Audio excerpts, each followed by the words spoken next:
किसी व्यक्ति ने महात्मा बुद्ध से पूछा कि जीवन में सफलता पाने के लिए परिश्रम करना क्यों जरूरी है। क्या उसके बिना हमें वो नहीं मिल सकती। इस प्रश्न के उत्तर पर महात्मा बुद्ध कहते हैं, ये हम जानते हैं कि बिना स्वयं के शरीर को चलाए या हाथ हिलाए हम भोजन का एक टुकड़ा भी नहीं खा सकते। फिर जीवन में स्वयं को कामयाब करने के लिए, सुख सुविधा का भोग करने के लिए व्यक्ति का परिश्रम करना इतना अनिवार्य है, ये कहने की जरूरत नहीं है। कर्म ही सबसे ज्यादा जरूरी है। व्यक्ति को सदैव अपने कर्म पर ध्यान देना चाहिए।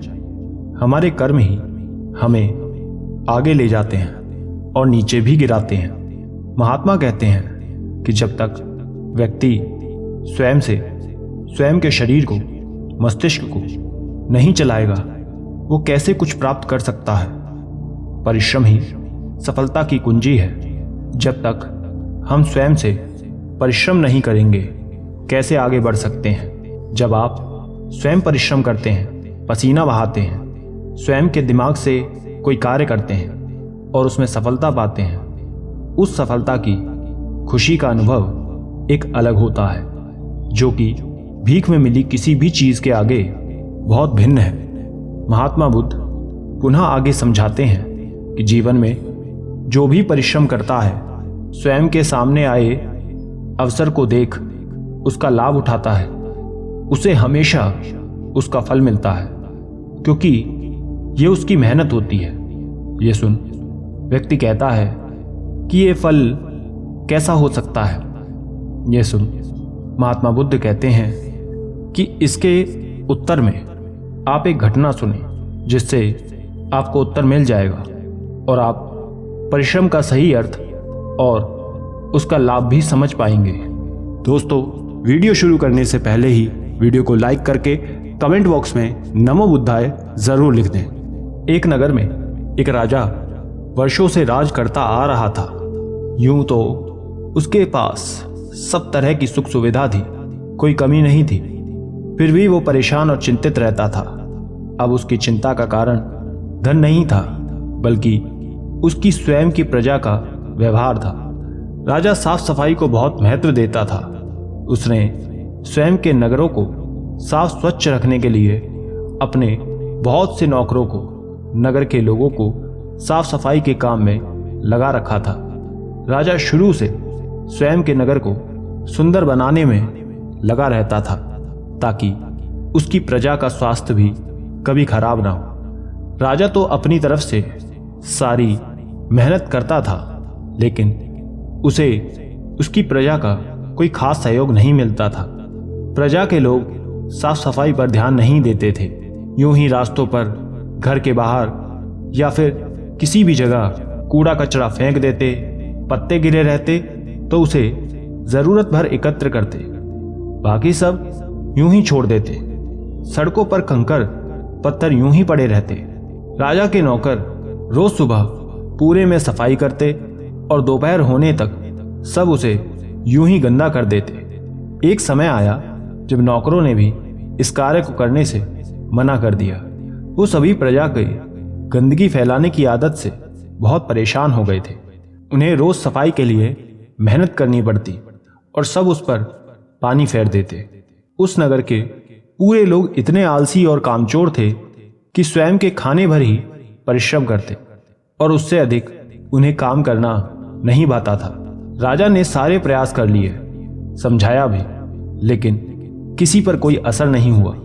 एक रोज राजा ने नगर में जाकर लोगों से स्वयं मिलकर बात करने का निश्चय किया। जैसे ही राजा नगर में भ्रमण करने निकलता है, वो स्वयं की सड़कों की गंदगी देख परेशान हो जाता है। पूरी सड़क गंदगी से भरी हुई थी। ये सब देख राजा ने सोचा कि यदि ये लोग इसी तरह कामचोरी करेंगे और गंदगी करेंगे तो स्वयं के नगर का विनाश दूर नहीं है, क्योंकि यहाँ की गंदगी की वजह से कोई अन्य भारी व्यक्ति यहाँ आना पसंद नहीं करेगा और काम ना करने की वजह से नगर की आर्थिक स्थिति भी खराब होगी। अब कुछ करना होगा। राजा महल जाता है और इस विषय पर चर्चा करने लगता है। राजा को यूं गहरे चिंतन में देख राजा का सलाहकार राजा के समक्ष जा उसके इस चिंतन का कारण पूछता है। तब राजा उसे सारी बात बताता है। सलाहकार पूरी बात सुन तुरंत एक उपाय राजा के कान में बता देता है। ये सुन राजा खुश हो जाता है और अगले दिन उस उपाय को अंजाम देने का तय करता है। अगली सुबह सूर्य निकलने से पहले ही राजा एक साधारण वस्त्र को धारण कर रूप बदलकर अपने कुछ नौकरों के साथ नगर में पुनः पहुंचता है और वहां पहुंच स्वयं के पास से रखे एक पोटली को सड़क पर रख देता है और वहां कुछ पत्थरों को गिरा देता है और वहीं एक जगह छुपकर बैठ जाता है और ये देखने लगता है कि कौन उस थैले को उठाता है। दरअसल राजा की योजना के अनुसार उसमें वो कुछ सोने चांदी के सिक्कों से भरी पोटली रख देता है और आसपास पत्थरों और पत्तों को गिरा देता है ताकि स्वयं पोटली को उठाने के लिए वो उसके ऊपर के सभी पत्थर के टुकड़ों को हटा दे और वहां सफाई करे। राजा पूरा दिन वहीं बैठकर देखता रहता है। नगर का कोई न कोई व्यक्ति उस सड़क से हर कुछ देरी में आना जाना कर रहा था, लेकिन किसी ने भी उस रास्ते के पत्थरों को हटाना जरूरी नहीं समझा, ना उस पोटली को देखना।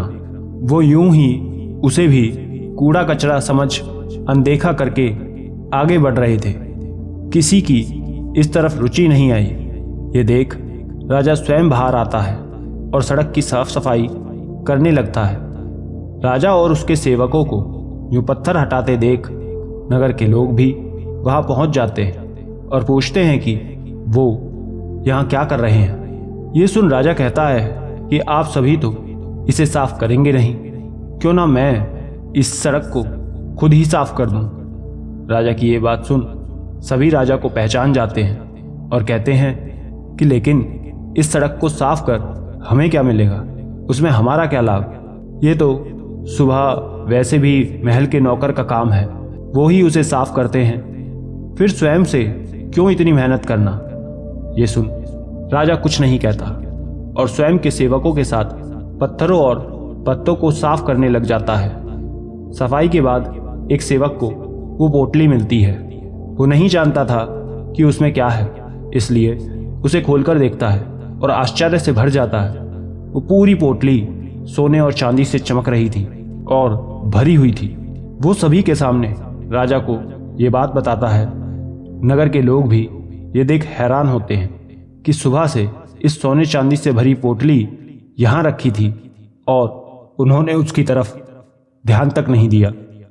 राजा सेवक से कहता है कि ये तुम्हारा है क्योंकि ये तुम्हें मिला। यदि किसी अन्य ने इस जगह साफ सफाई की होती और उसे ये मिलता तो ये उसका हो जाता।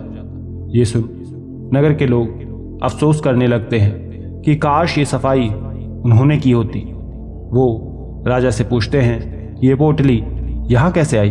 तब राजा उत्तर देता है कि उसने ये पोटली खुद यहाँ रखी थी कि यदि जो भी व्यक्ति इस जगह की सफाई करता और उसे ये मिलता तो ये सब उसका हो जाता, लेकिन आप में से किसी ने भी ये नहीं किया, जिस वजह से आप सामने आए अवसर का लाभ नहीं उठा पाए।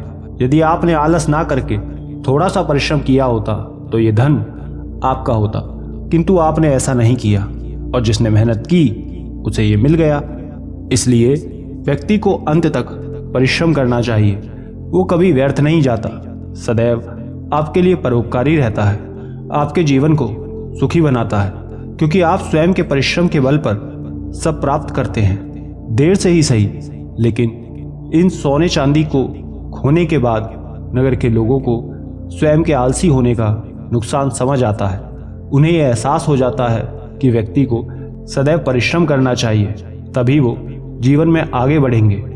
राजा सभी से बड़ी ही विनम्रता के साथ कहता है कि प्रत्येक व्यक्ति को स्वयं से कभी भी परिश्रम करने में कतराना नहीं चाहिए और जो व्यक्ति अपने आसपास साफ सफाई रखता है उसके पास ही धन की वर्षा होती है। इतना कहकर राजा लौट जाता है और नगर के लोग भी उसी क्षण से राजा की बात पर अमल करने लगते हैं और आसपास में सफाई करने में जुट जाते हैं। कहानी के अंत में व्यक्ति स्वयं महात्मा से कहता है कि इससे मैं आपकी बात समझ गया हूँ कि बिना परिश्रम के सफलता को प्राप्त करने की खुशी महसूस नहीं होती। व्यक्ति को स्वयं से परिश्रम करना चाहिए, वो अपने परिश्रम से काफ़ी आगे जा सकता है। ये सुन महात्मा बड़ी ही विनम्रता से कहते हैं, सदैव ये स्मरण रखना कि परिश्रम जीवन का एक अहम हिस्सा है। कभी उससे घबराना नहीं है, बल्कि पूरे मन से उसे करना चाहिए। परिश्रम ही सफलता की कुंजी है। एक बार एक तपस्वी साधु एक नदी के पास बने वृक्ष के नीचे बैठकर ध्यान कर रहे थे।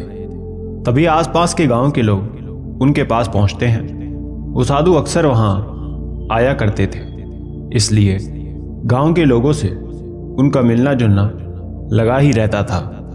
एक बार उन्होंने तपस्वी साधु को स्वयं के यहाँ भोजन पर आमंत्रित किया।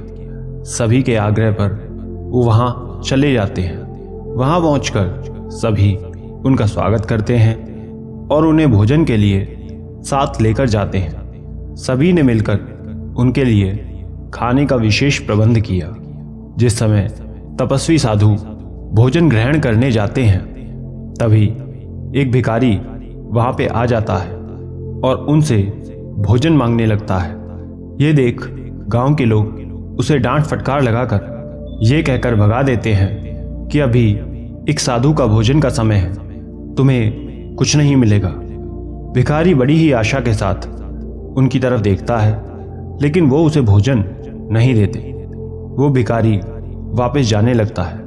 तभी ये देख तपस्वी साधु उस भिखारी को स्वयं के पास बुलाते हैं और अपने समक्ष बैठा स्वयं का पात्र उसके पास रख देते हैं और भोजन ग्रहण करने के लिए कहते हैं। ये देख गांव के लोग उस समय तो कुछ नहीं कहते और तपस्वी साधु के लिए अन्य पात्र लगा देते हैं। भोजन पूरा होने के बाद जब भिखारी लौट जाता है, तब एक व्यक्ति कहता है कि आपने उसे भोजन क्यों दिया गुरुदेव, वो तो आपका था। ये सुन तपस्वी साधु मुस्कुराकर कहते हैं कि उस पर मेरा नाम नहीं था। जिसने उसे ग्रहण किया वो उसी का हुआ।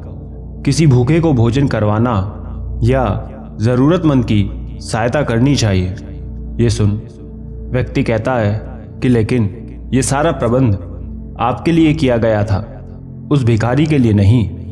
हम आपको प्रसन्न करना चाहते थे।